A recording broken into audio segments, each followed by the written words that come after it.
સર્વ વૈષ્ણવોને જય ગોપાલ.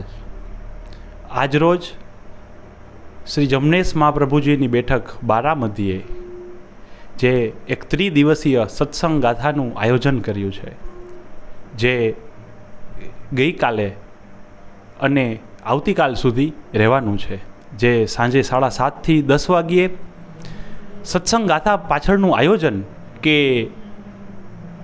ભૂતળ ઉપર શ્રી ઠાકોરજીએ જે પોતાના નિકટના જીવો હતા, જે વૈષ્ણવજનોને ની સાર સંભાળ લેવા અને એમને શરણદાન આપવા માટે જે ઠાકોરજીએ આ ભૂતળ ઉપર પ્રાગટ્ય લીધું અને વૈષ્ણવે ઠાકોરજીએ વંચનામૃતમાં શું કહ્યું છે અને આપણે શું પાલન કરવું જોઈએ, આ માટેનું અને ઠાકોરજીને વધારે જાણવાનો, નજીક જવાનો આ એક અલૌકિક આયોજન ગોઠવ્યું છે.